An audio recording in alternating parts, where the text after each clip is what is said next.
if we're going to create the kind of society we want, we have to be better at innovation. And I think we can be a lot better. Well, we want a society where, first off, we create meaningful jobs for people.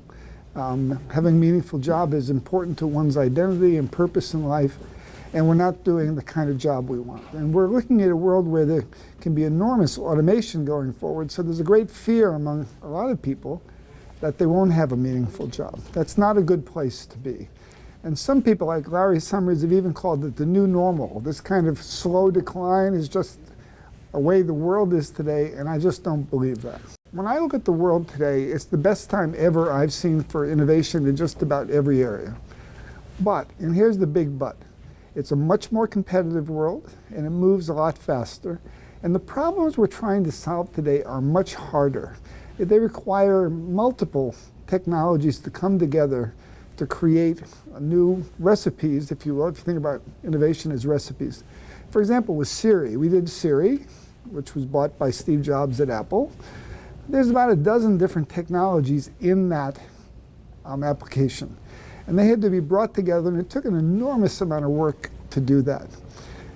So if you can't do that today, if you can't put together the teams and have the resources to do that, then you're not going to be that effective at it. And you lose the possibility of the jobs that would come out of those new industries. We've worked with companies all over the world, dozens and dozens of companies. And in most companies we go into, I always ask a simple question. What is your playbook for innovation? They have none. They have none. This is unbelievable to me. These companies teach their people management, leadership, financial things. They have dozens of programs. What's the one program most of them don't have? Innovation. And innovation is really the fundamental job of a company. But in today's world, even soup is open to innovation. Do you remember the first time you saw a ketchup bottle turned upside down? I think so. Ketchup is ketchup. Someone said, how do you get ketchup out of the bottle? Somebody said, hey, it's really hard. When you pound on the end of it, it falls all over the table. Let's fix that problem. Let's turn the ketchup bottle upside down.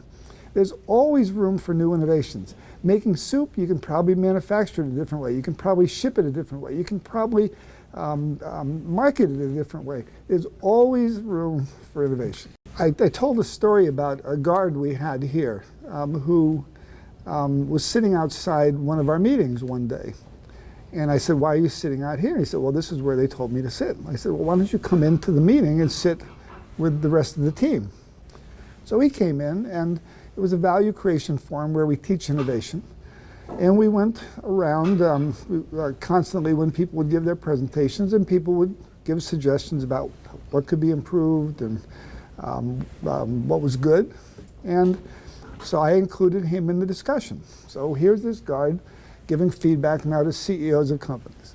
And it's just typical in these situations, it was right on the money. I rarely see bad feedback from people. This particular fellow, young fellow, happened to be really good. So every time we had a workshop, we invited him in, and he was part of the team that gave feedback. And I'll never forget, one day I was walking out, and the CEO of a company said to one of the other executives, gee, at SRI, even the guards understand value creation to create more value for their customers.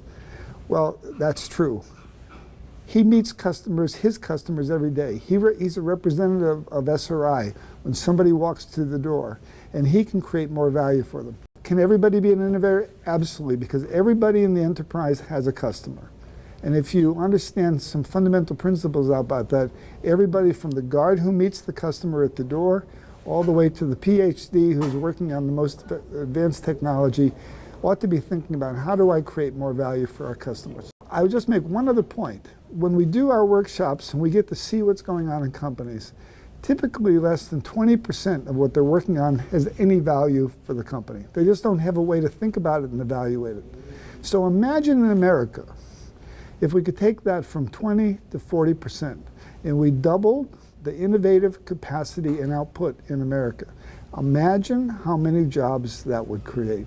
That's our opportunity. If we can get people to be educated this way and then to practice this way in their companies, I think we could begin to tell Larry Summers, It's not the new normal. The new normal is working this way that's more productive for society and for the people involved.